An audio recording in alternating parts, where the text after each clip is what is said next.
É preciso se lembrar que o violão de Fernando Sor era muito mais leve do que o violão moderno. O violão moderno ele exige um peso, exige uma resistência bem maior para se tocar do que as guitarras Lacote, as guitarras Panormo, as guitarras Fabbricatore que se usavam na época de Sor.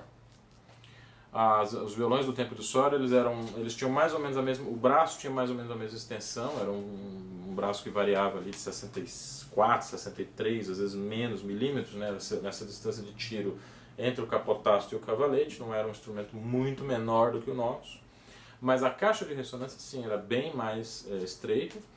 O instrumento tinha as cordas muito mais próximas do tampo. Essa elevação aqui, ó, do braço do violão, essa peça de ébano, né, que se coloca acima da escala, na maioria dos violões daquela época não existia, tá? Então as cordas ficavam bem mais próximas da tampa do que hoje em dia, bem mais próximas do tampo. Essa distância que existe, né, entre o tampo e a corda era bem reduzida nos violões do tempo do Sor. E isso significa que era um instrumento muito mais leve, que você poderia obter, você poderia pressionar a corda com muito menos força, com muito menos pressão, que você conseguiria um som claro.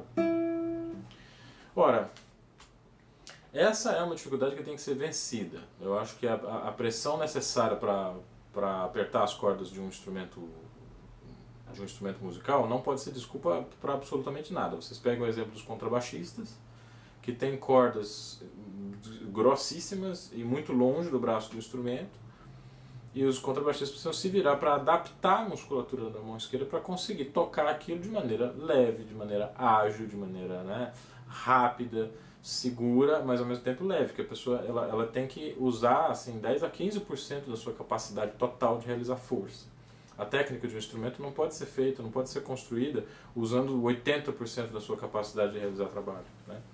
Então, se o violão de hoje é um pouquinho mais tenso, que façamos musculação, façamos um treinamento mesmo com a mão esquerda, ou pensemos em maneiras de só usar a força necessária para que a mão fique o mais leve possível num instrumento que, tudo bem, é um pouco mais pesado, mas a mão pode se adaptar.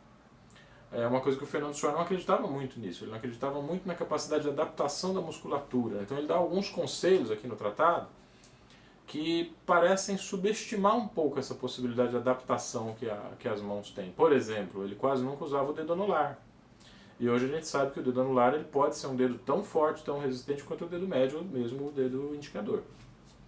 Só que é preciso que se tenha uma prática que leve a esse efeito, que leve a esse resultado. Tá? Isso justifica um pouco você ter um dedo pressionado enquanto os outros se movimentam. Tá? É mais fácil fazer isso num violão como o do Fernando Sor do que no violão moderno. Então essa é a primeira coisa, tá? Que explica essa discrepância entre Sérgio Abreu e Fernando Sor.